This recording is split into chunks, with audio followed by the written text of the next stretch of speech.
Good morning. Welcome to the app. No curls this time, just Mel. But Mel is more than enough. Just Mel. Mel is more than enough is what I meant to say. Mel, how's it going? How's life? I'm good. Had, I want to say, viral conjunctivitis. How do you get that? Can I ask? Let's start there. I don't know. I have a sneaking suspicion I might have gotten it from the gym. Okay. Like, I might have, like, done a little. Yeah.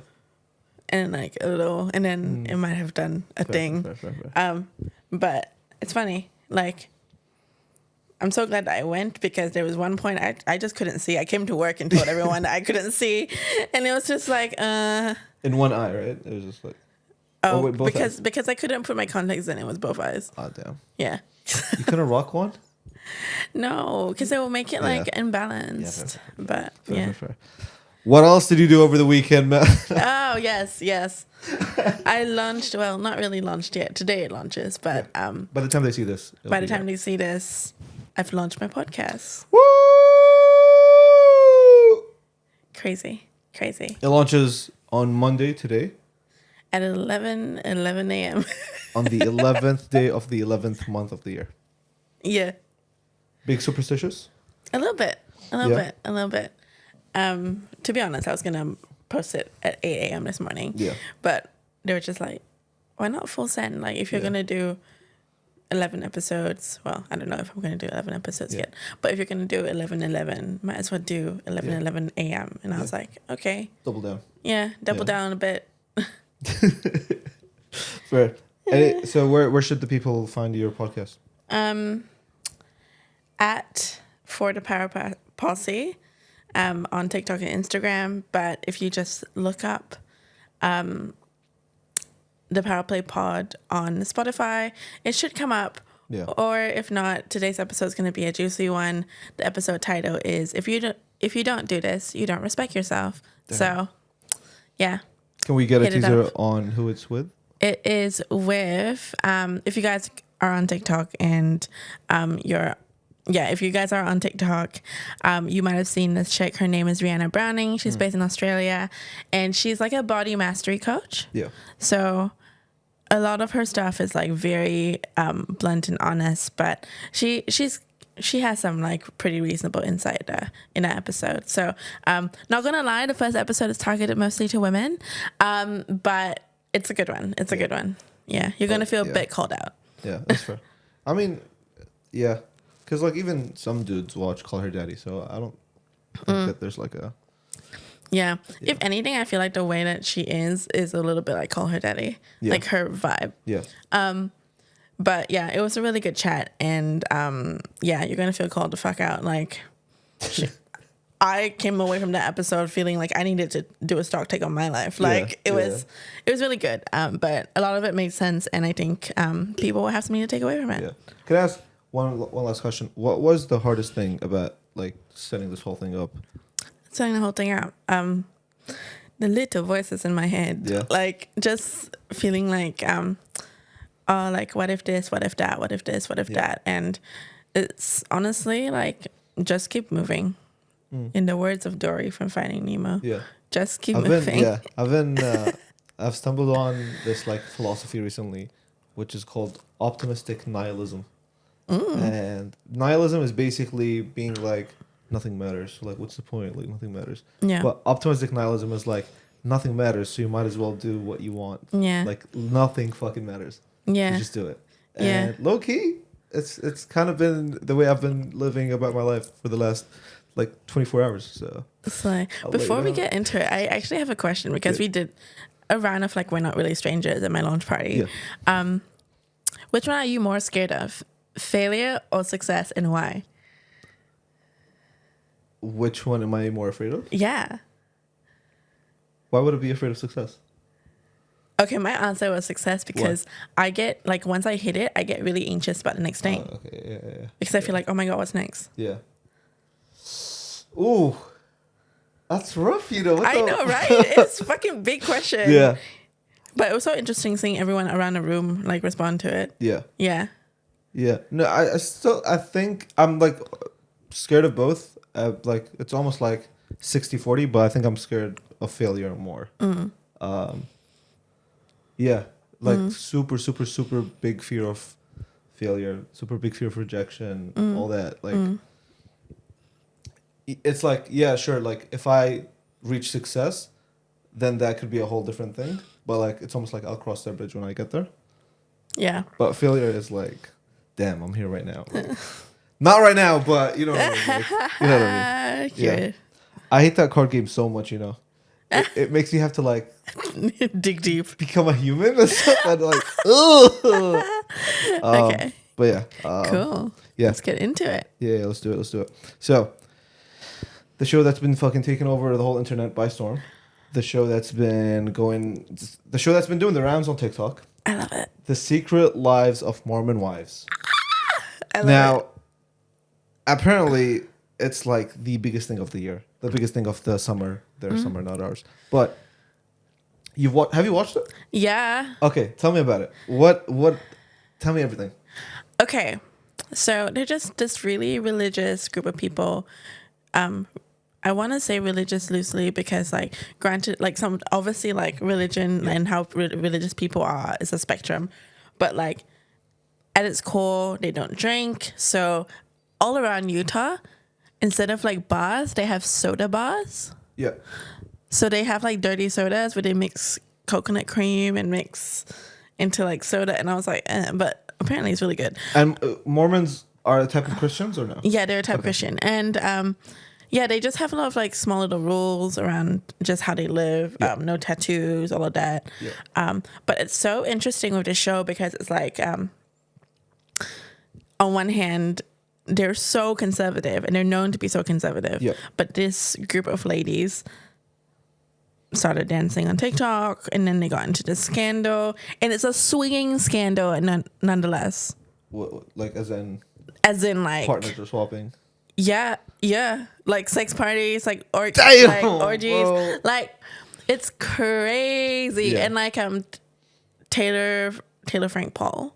She's become like the face of the show pretty much. Yeah, her and Whitney. I think Whitney wanted to be the face of the show, but she ended up being the villain. Fair. Like I found her so annoying. Yeah. But anyway, Taylor is the face of the show, but basically like she went on this podcast called Nick Vile, and like throughout the show they don't really like disclose much. I think also to protect like the other wives, Mormon wives. They don't even disclose the identity of the other wives. But Taylor went on a Nick Vile podcast, and she like disclosed the fact that at one point it's like 3 couples all doing it together. Crazy. And it all started like with like them being like, wouldn't it be hot if you girls kissed? Yeah. And then they kissed, and then like it just, with every party it got more. Bro. And I was like, that's crazy. Damn. It's so cool. I mean, like I just think it's so different, you know? Yeah. I think like there's a saying or something that goes along the lines of like there's like 3 big taboos in life that you shouldn't discuss in general, and it's politics, money, and religion. Religion is really interesting as a concept, and the fact that they like created a whole show out of this like cheeky secret life of these wives. Yeah, it's almost like, I don't know if this is a good comparison, but it's almost like Keeping Up with the Kardashians, just like religious edition. I feel like it's just so interesting, and because like I'm so curious. Obviously, I'm guessing the Mormon community does not like it. Absolutely not. It's been getting really big flack on Twitter. I did a tiny bit of research. I researched the name of the show on Twitter, and like obviously like, I mean, people are like more on board with it now because the general public has consumed it. But back when the trailer came out, all the comments on the trailer are like people being like, "This is such a shame. We're embarrassed. Like you shouldn't do this." A lot of people are alleging that the wives on the show aren't actually Mormon, and they're like actual actors, but they like took up the role of being this Mormon wife just to get their name out. I don't know. It's really interesting, and I think as humans we naturally tend to like gravitate towards watching what we shouldn't watch, kind of thing. Like we're not meant to know how. We're not meant to know that these Mormon wives have secret lives. Yeah. And the fact that they do is now like, oh shit, let us in. Crazy. Let us in. Yeah. And like low key, because I'm like, I didn't watch the show. I watched the trailer, and I'm getting FOMO now that like, oh, I don't know what they're up to. Bro, it's like, it's so good. Like, I think even you would enjoy it. Yeah. I'm not gonna lie, because Yeah. it's just so much like tea. And like, it's just like so silly. Like, oh, I swear they all have the same hair. Like, it's like, but to be fair, they all go to their one like hairdresser, which Yeah. is like Jessie, who's Yeah. also on the show. But yeah, I think the benefit out of it though, and I think what people don't realize is that like, for a while there, correct me if I'm wrong, but people saw being religious as being uncool. Yeah. It Right? still is. Yeah, For right. the most part. Yeah. And I think it like starts a conversation around religion, Yeah. and at least being like, okay, like this is what this is, and like a lot of people have a preconception about what Mormon, Yeah. what being Mormon is, and at least to me, I was just like, oh, okay, there can be a spectrum. Yeah. It doesn't have to be this crazy thing. Yeah. You know? I think for one it's that. I also think like we like by nature we're really into the idea of rebellion. So like the idea that like when you watch a TV show or something and like one person is like the rebel, you're like you almost build a connection with that, or like you resonate with that because it's what a lot of people want to do. A lot of people want to rebel against the system, and then the second they see some people do that, they're like they can't not watch it. It's so entertaining seeing people do stuff that they're not supposed to do. But the whole idea that like it's broadcasted to like millions or tens of millions of people around the world is, I don't know. So like, is the premise is that because surely they would be happy with sharing their lives, right? Yeah. Like that. Yeah. I mean, I think they tried. Here's the take. Okay, so they tried to get the original people who were involved in the scandal. The other two wives didn't want to be a part of it, so they only got Taylor. So they had to like start pulling different influences together. And the fact is, and they mentioned it in a podcast. One of them was that like 9 months before the show was filmed, most of them didn't know each other. Damn. Yeah. Damn. Yeah. And like Bro. they booked all of them and they centered the show around Taylor Frank Paul. Yeah. Taylor Frank Paul knew Whitney, obviously. Yeah.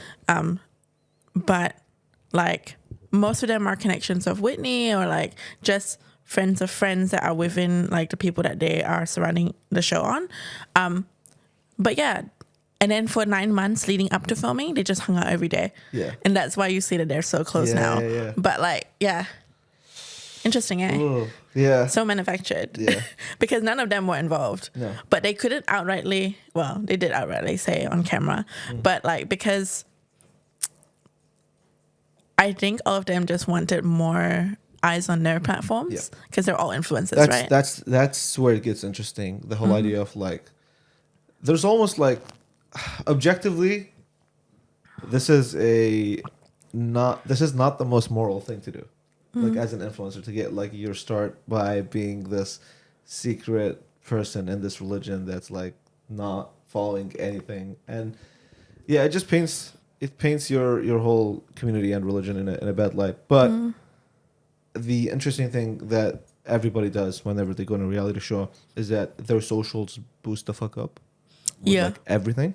And there's this really interesting thing that happens is that when the episode comes out, they also get to like be part of the conversation. They like live react to what's going on the show, and like even on their like podcast appearances and stuff, because a lot of the times they pull the line where like, oh, it was out of context. They painted me out to be like this when I'm not. And them going on their socials, them going on like podcasts and stuff, gives them a platform to like say what actually happened. And that's really interesting to people because like that's also the same for like Love Island and stuff. I feel the second that an episode comes out and like there's a big scandal, everybody's going to that person's social saying, oh, what did they say now? Like, what's the latest update? Yeah. So yeah, I don't know. I don't know how I feel about that. I know everyone loves a scandal. Like, it's the reason why. My hot take is that every celebrity romance is actually fake. Okay. Yeah. Who? I reckon Sabrina and Barry. It's fake. Yeah. Why? Like, I think they're just like, either they're super comfortable with being public, Yeah. or they're like really dialing it up for the public. Yeah. Because like, I want to say like if most celebrities take the I want to keep this out of the limelight because I want to like protect it approach. Yeah. Like I feel like a lot of people say Shawn Mendes and Camilla were fake. Yeah. But I reckon they were right. They were actually like together. Yeah. But like outside of the stuff that like you see of like Barry being at Sabrina's concert and stuff. Yeah. When have you seen them together? At parties where there are paparazzis? Yeah. That's my hot take. Anyway. I think the last thing I'll say about the secret lives of Mormon wives is that with its success, it's a little concerning because now they're like incentivized to do this and run it back on every religion ever. And I don't know how that will fly with a lot of religions. I feel like, I don't know. I don't know. I feel like you could get away with a religion or two, but I don't think you get away with 3 or 4. Yeah. I mean, I think you'd find Dubai Bling very interesting for that reason because it's also centered around like your Love culture. is Blind as well. Like Yeah. oh, let's do a Brazil one. Let's do an Arabic one. Let's do blah blah blah. They want to resonate. It's like McDonald's. They want to like resonate to different countries. Yeah. But yeah. Weird. Strange. All right. Next up, we've got analytics is killing our creativity. Now, you are big in the like reporting side of things. Okay. Yeah. I'd say you're a very analytical person. Everything you do is super calculated. If it doesn't make numbers, it doesn't make sense. Kind of thing. Is that accurate? I love that perception of me. Yeah. I love it. I feel like it is you. Like, I mean, again, this is coming from the guy that sits on the other corner of the office. So like, yeah. I always wonder. Anyway, yeah. I guess I am the data girl here. Yeah. Did not expect myself to be a data girl when I first started. I thought I'd be like the fun camera girl. Yeah. But we're here and we I feel like I think it helps making decisions that it helps for alignment, if anything else. Yeah, I think it's but like my question is, how much do you let data affect your next step? Because like a lot of the times, a lot of the things that like blow the hell up overnight is stuff that stands without really any numbers. Like a lot of campaigns and a lot of ads and stuff, a lot of like viral memes come out of thin air. And looking on the data, there's nothing that indicates that, oh, this video or this campaign, this ad would go stupid viral. Okay, so I would challenge that with a lot of the things that go super viral come from a place of relatability. Okay. And that in itself is a data point. If someone's inspired to do something based on something that's happening in their real life, it comes from a place of relatability. And that in itself, like being able to pull from that insight, is a data point. Like it doesn't have to be numbers. And the other thing is like, what was the other point that you said before that? Oh, big campaigns. A lot of those big ad agencies do mad research, bro. And like, it genuinely doesn't come out of thin air. But at the same time, I think like it's like there's data and there's creativity. And then there's a little bit of magic that comes on top that makes something great.